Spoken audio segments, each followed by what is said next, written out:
శ్రీమద్భాగవతంలో తృతీయ స్కందంలో కపిలుడు దేవహూతికి తత్వం వివరిస్తున్నాడు. 24 తత్వాలున్నాయి. ఆ తత్వాలతో ఉన్న ప్రకృతి సృష్టిగా మారడానికి వర్గీకరణం చెందాలి. దానికి వ్యూహాలు కావాలి. వాసుదేవ వ్యూహము, సంకర్షణ వ్యూహము, ప్రద్యుమ్న వ్యూహము, అనిరుద్ధ వ్యూహము అను ఈ 4 దివ్యమైన వ్యూహాలు అంటే ప్రకృతికి లొంగవు, ప్రకృతికి అతీతములై ప్రకృతిని మలుచుతాయి. ఈ వ్యూహాలను సేవించినా కీర్తించినా నారాయణత్వం సిద్ధిస్తుంది. వాటిని వివరిస్తానో వినుము అంటున్నాడు కపిల మహర్షి దేవహూతితోటి. మహత్తత్వంలో ముందు వాసుదేవుడనే వ్యూహం వ్యక్తమవుతుంది. అది సత్వగుణంతో నిండి ఉంటుంది. అస్తిత్వము దాని లక్షణము. ఆకలి, దప్పిక, లోభము, మోహము, ముసలితనము, మరణము అనే 6 చేత అంటకుండా 6 తన నుంచి అంచెలుగా వెలువరించే సముద్రం వంటి స్వచ్ఛమైన శాంతమైన వ్యూహము. దాంట్లో దానము, దయ, దమము, రక్షణము, ప్రేమ, సంతోషము 6 గుణాలు ఇమిడి ఉంటాయి.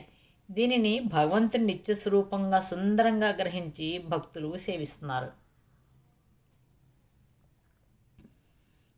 ప్రతి జీవి కూడా గర్భస్థుడైనప్పుడు ఈ వ్యూహం పనిచేస్తూ ఉంటుంది కనుక ఇది నిత్యస్వరూపము. ఈ వాసుదేవుని నుండి క్రియాశక్తి పుడుతుంది. అదే అహంకారం అనబడుతుంది.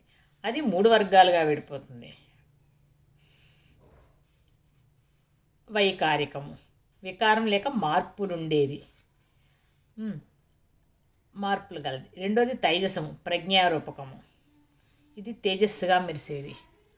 మూడవది తామసము, తమో గుణానికి సంబంధించినది. ఆకారాలు లక్షణాలు మారకుండా స్వభావాలుగా పట్టి ఉంచేది ఇది. ఈ 3 మనస్సు, ఇంద్రియాలు, పంచభూతాలు వైకారిక నుండి అధిదేవతలే పుడతాయి.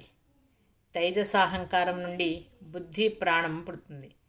తామసాహంకారం నుండి ద్రవ్యాలు, ఖనిజాలు, సప్తధాతువులు, అవయవాలు పుడతాయి.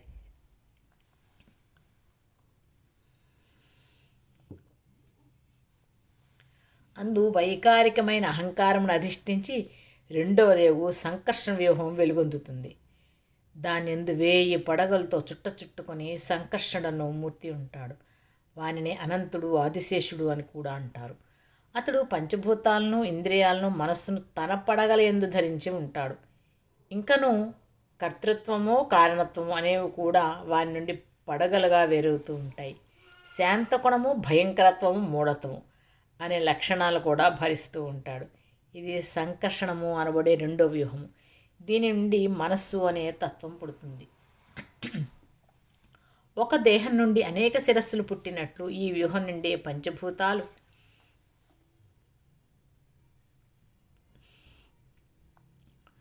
10 ఇంద్రియాలు, మనస్సు, కార్యకారణ కర్తృత్వాలు విడిపోతూ ఉంటాయి. ఇందలి శాంతతత్వము సత్వగుణానికి, ఘోరత్వము రజోగుణానికి, మూఢత్వము తమోగుణానికి వ్యక్త లక్షణాలు. శాంతగుణం ఒక్కటే ఉంటే భగవతత్వం ఉంటుంది, కానీ సృష్టి ఉండదు. రక్షణకు యుద్ధాదులు, శిక్షణకు దండమును రజోగుణ లక్షణాలు. మరి మూఢత్వం ఏమిటి అనే ప్రశ్న వస్తుంది. మూఢత్వం అంటే మోహము చెందుట. ఇది లేనిచో వస్త్రముగా అంగీకరించి వాడుకొనుట తెలియదు. నూలు పోగులుగానో దూదిగానో అందలి పరమాణువులుగానో మాత్రం అన్వేషిస్తడం జరుగుతుంది. కుండను చూచి మట్టిగా మాత్రం అంగీకరిస్తే కొండను ఉపయోగించుకోలేము. భార్యను చూచి జీవుడిగా అస్థిపంజరంగానో దర్శిస్తే ప్రజాసర్గమే లేదు. చదువు చెప్పేవాడు, నేర్చుకునేవాడు, భాషలు, విద్యలు కేవలము మనం ఆరోపించుకునేవి కదా అని మాత్రమే తెలిస్తే విద్య లేక గురు శిష్య సంబంధం లేక, విద్య లేక గురు శిష్య సంబంధం లేక అంధకారం అయిపోతుంది. కనుక మూఢత్వము ఉంటుంది. వేగంగా లారీ వస్తుండగా అదియు పరబ్రహ్మమే అని ఎదిరిపోతే చావకుండుటకును లారీని, రహదారి నియమాలను అంగీకరించుటకు మూఢత్వము ఆవశ్యకము. ఇట్టి విలక్షణత్వం అంతా మనకి సంకర్షణ వ్యూహం నుండి మనకి అందుతూ ఉంటుంది. తెలుగు వారితో తెలుగున, ఇంగ్లీష్ వారితో ఇంగ్లీష్న సంభాషించవలసిన సమయమున ఈ భాషాభేదములు మనం ఆరోపించుకునివే కదా అన్నచో చెల్లదు. పరదేశమున అన్నము పుట్టక చనిపోవాల్సి వస్తుంది. వైకారికమగు అహంకారం వల్ల మనస్సు అనే తత్వం పుట్టింది. అది కూడా వికారాలని పొందుతుంది. అంటే స్థితుల మార్పులు చెందుతుంది. మనస్సునకు ఆలోచించుట సహజము. ఆలోచనలు 2 విధాలు: సామాన్యంగా ఆలోచించుట, విశేషంగా ఆలోచించుట. మొదటిది సంకల్పం అనబడుతుంది, రెండవది వికల్పం అనబడుతుంది.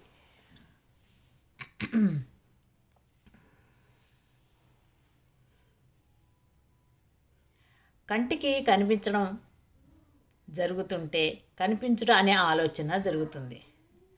అందు మరికొన్ని ఆలోచనలు కలుగుతాయి. మొదట కనిపించుట నుండి రెండో కనిపించటను వేరు చేయుటకు మొదటి ఆలోచన కన్నా రెండో ఆలోచన వేరుగా ఉండాలి. అప్పుడు మొదటి కనిపించుటను వెలుగని, రెండవ కనిపించిన వస్తువులని తెలుసుకోవాల్సి ఉంటుంది. ఇందు మొదటిది సామాన్యమైన ఆలోచన, రెండవది విశేషమైన ఆలోచన. ఈ 2 విధాలైన ఆలోచనల వల్లనే మనుష్యుల్లో మనవారు తెలియడము, స్త్రీలకు భార్యకు భేదం తెలియడం, మనకు లోక వ్యవహారం అంతా ఏర్పడుతుంది. ఈ సంకల్ప వికల్పాల వల్లనే సృష్టిలో మనం కోరుకున్న వస్తువులు వేరవుతున్నాయి. కనుక సంకల్ప వికల్పాల వల్ల కామం పుట్టింది. తైజసాహంకారం వలన మూడవది అనిరుద్ధ వ్యూహం పుట్టింది. అనిరుద్ధుడు ఇంద్రియాలకు దేవుడు. సకల యోగులు తమ హృదయాల్లో ధ్యానించినది వీణ్ణే. ఈ వ్యూహము శరదృతువున విచ్చిన నల్ల కలువ వలె రంగు కలిగి ఉంటుంది. ఇందు బుద్ధి అనే తత్వం పుడుతుంది. దాని నుంచి ఈ దిగువ శక్తులు కిరణాలై ప్రసరిస్తూ ఉంటాయి. 1. ద్రవ్యము ప్రకాశింపచేయు జ్ఞానము. దీనివల్ల వస్తువు యొక్క స్వభావం ఎట్టిది అని తెలుస్తుంది. నిప్పును తాకకుండా ఉండడము, నీటిలో దూకకుండా ఉండడం, పెద్దలను గౌరవించడము, పాము తేలు ఉన్న వాటి నుండి జాగరూకత వహించడము, ఆకలికి అన్నం తినడం మొదలగు వృత్తులు వీని వల్ల కలుగుతూ ఉంటాయి. ఇంద్రియ వృత్తులను హద్దులో ఉంచి సద్వినియోగం చేసే జ్ఞానం. దీనివల్ల చేయదగినవి, చేయకూడనివి అగు ప్రవర్తనల భేదం తెలుస్తుంది. ఆలుమగలు ఏకాంతమున ప్రవర్తించినట్లు బాటలో ప్రవర్తించుకుంటుట మున్నగు సజ్జనుల వివేచన శక్తి దీనివల్ల కలుగుతుంది. 3. సంశయము. తెలియని విషయాల జోలికి పోకుండుట అలవడుతుంది. 4.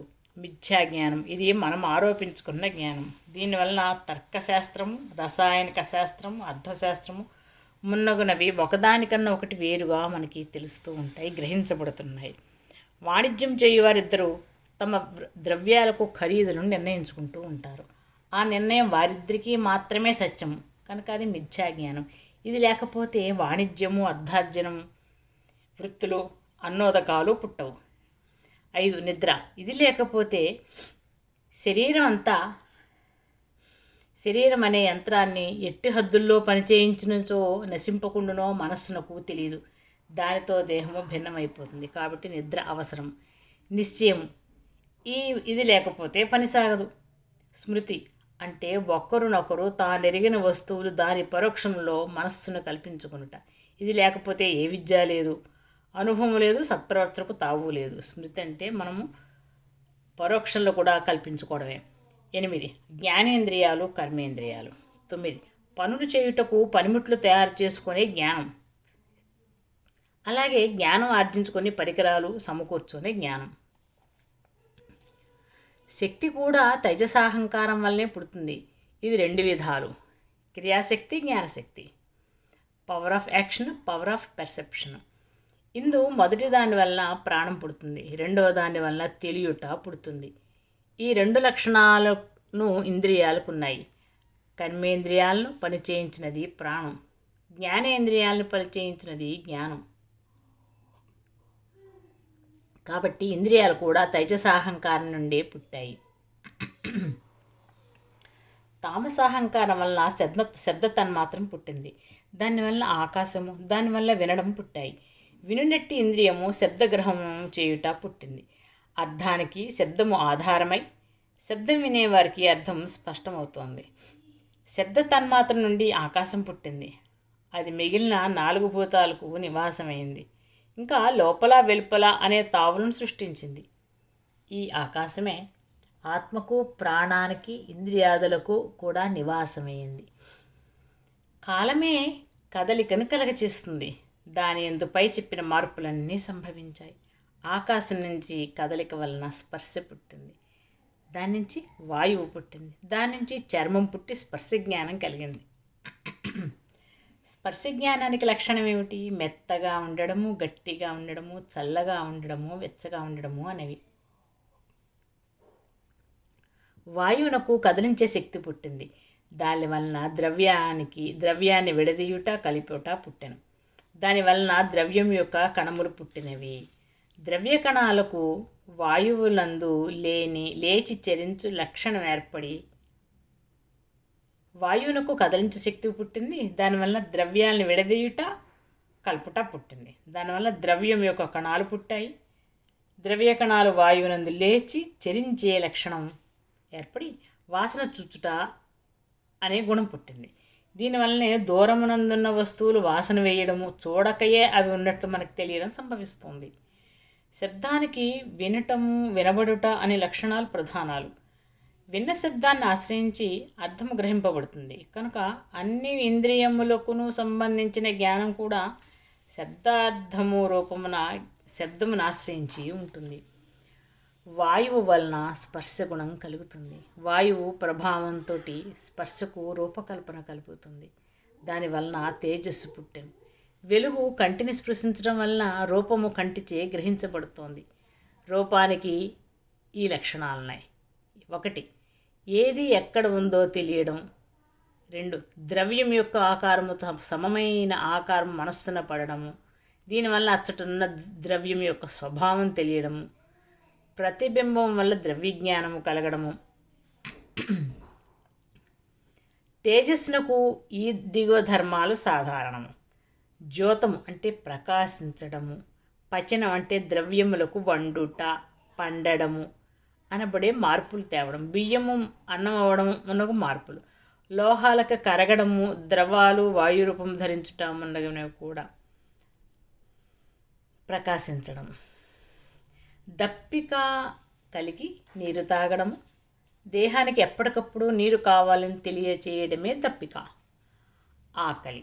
4. ఆకలి. భుజించడము. దేహమునకు ఆహారం కావాలని తెలియడమే ఆకలి. దానికి ఆధారంగా భుజించాలి మనం. 5.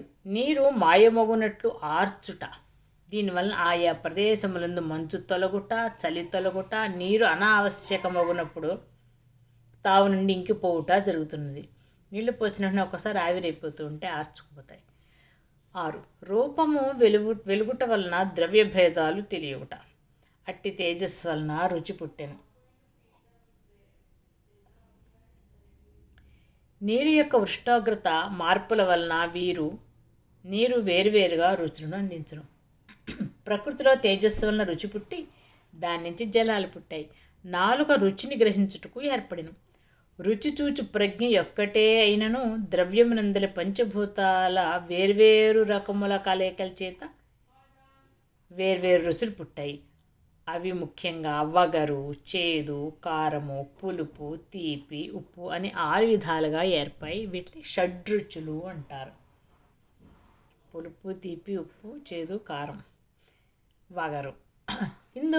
ఇందు ఒక్కొక్క దానిలో లేత ముదుళ్ళు ఏర్పడడం చేత లెక్కకు మిక్కిలేని రుచులు పుట్టాయి. ఇక జలం యొక్క లక్షణాలు చెప్తున్నారు కపిల మహర్షి. తన కలయిక చేత ద్రవ్యాల్లో మార్పు కలుగుతుంది. ద్రవ్యము తడిసిపోతుంది. ఘన పదార్థం ముద్దకట్టుతుంది. త్రాగినప్పుడు ప్రాణవృత్తికి తృప్తి కలగడం. ఇది స్నాన ప్రక్షాళనల వల్ల కూడా కలుగుతుంది తృప్తి.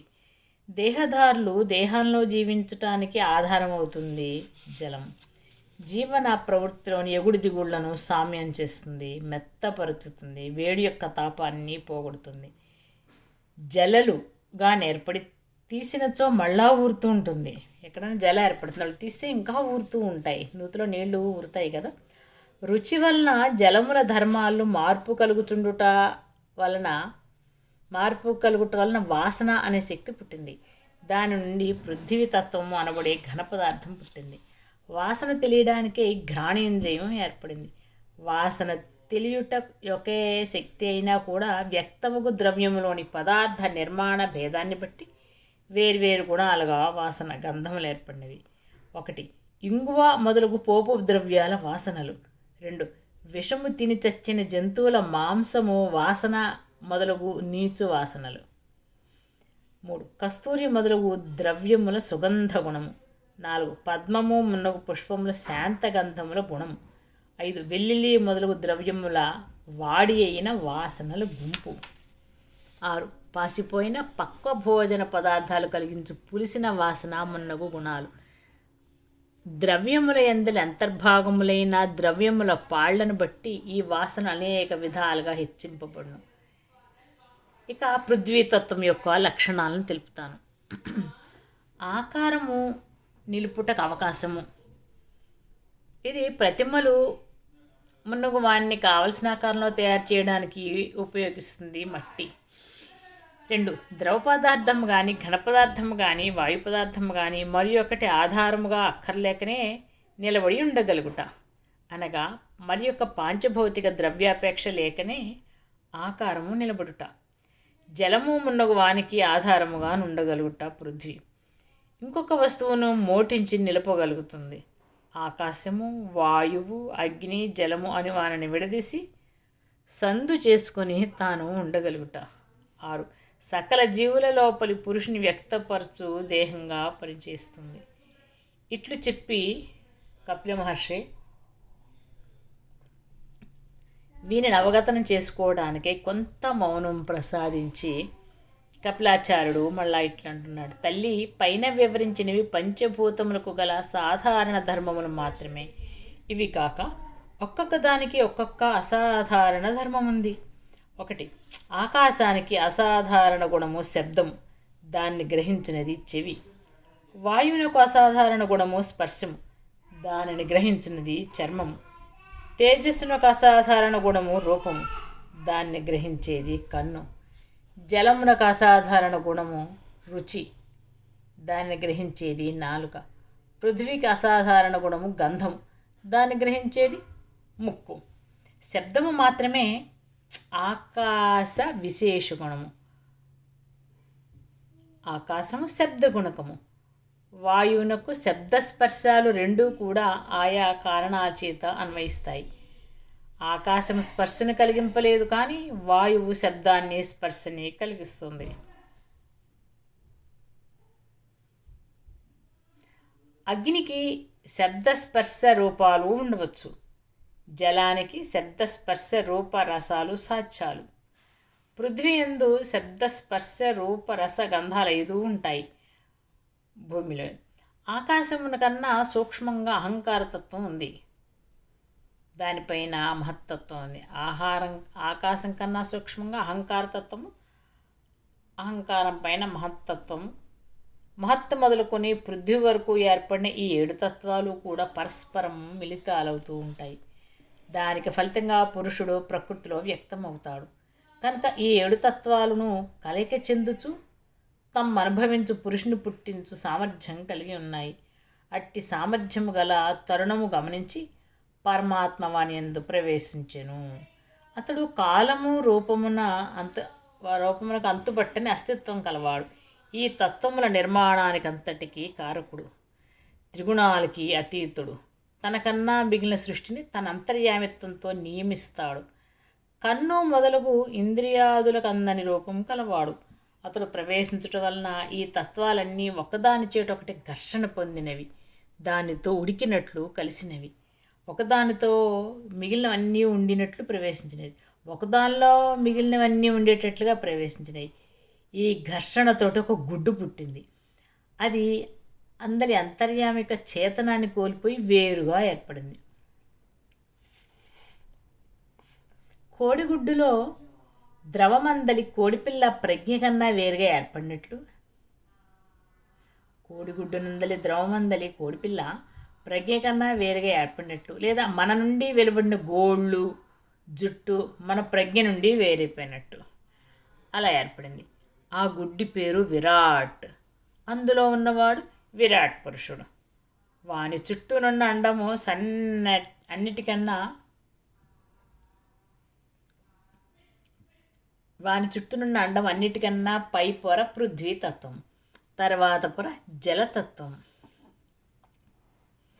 గుడ్డు విరాట్, అందులో విరాట్ పురుషుడు, వాని చుట్టూనున్న అండం అన్నిటికన్నా పై పొర పృథ్వీతత్వము, తర్వాత పొర జలతత్వము, తర్వాత అగ్నితత్వము, తర్వాత వాయుతత్వం, తర్వాత ఆకాశతత్వము, తర్వాత అహంకారతత్వం, తర్వాత మహత్తత్వం అని 7 పొరలు ఉన్నాయి. అన్నిటికన్నా పై పొర అయితే పృథ్వీతత్వం. ఇలా పొరలు ఇందు పృథ్వీతత్వం మొదలుగా ఒక పొర కన్నా రెండోది 10 ఉంటుంది. ఈ పొరలు లోకములకు పందిర్ల వంటి విభాగాలు. ఈ ఎండము విరాట్ పురుషుని రూపమై మహాజలాల్లో తేలుతూ ఉంటుంది. కిరణమయమైన ఈ ఎండమున నారాయణుడు ప్రవేశించి ఆకాశమును తానుగా కొంత వేరు చేసి పెరిగాడు.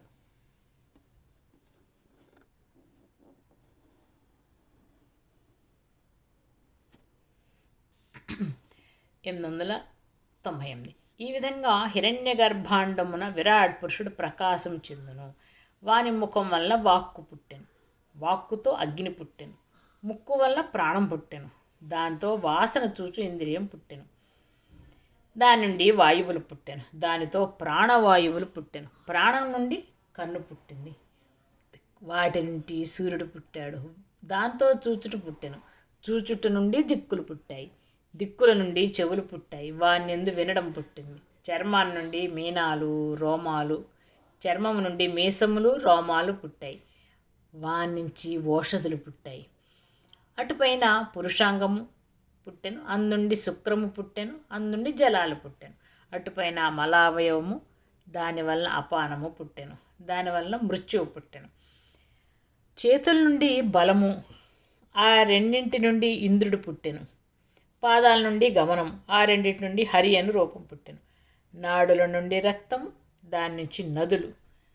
జఠమునందు ఆకలి దర్పిక ఏర్పడెను, వారి నుండి సముద్రాలు పుట్టెను, హృదయం నుండి మనస్సు, మనస్సున చంద్రుడు, బుద్ధి, చిత్తము, బ్రహ్మయు, క్షేత్రజ్ఞుడు పుట్టిరి. విరాట్ అనబడు ఈ మొత్తమునందు తాను పురుషుడయ్యను. విరాట్ పురుషుని అందలి విశ్వదేహోత్పత్తి ద్వితీయ స్కంధంలో, తృతీయ స్కంధము పూర్వభాగంలో కూడా వివరించబడింది. దానికి కూడా కపిలాచార్యుని వివరానికి కొంత మతభేదం ఉన్నట్లు కనిపిస్తోంది. కపిలాచార్యుని మతమును అనుసరించి ఒక క్రమం ఉంది. తల్లి గర్భమున పిండోత్పత్తిలో ఎట్టి క్రమం కనిపిస్తుందో దానిని అనుసరించి చెప్పబడినది ఈ క్రమం. పిండోత్పత్తి క్రమము తర్వాయి భాగంలో చెప్పుకుందాము. ఓం తత్సత్.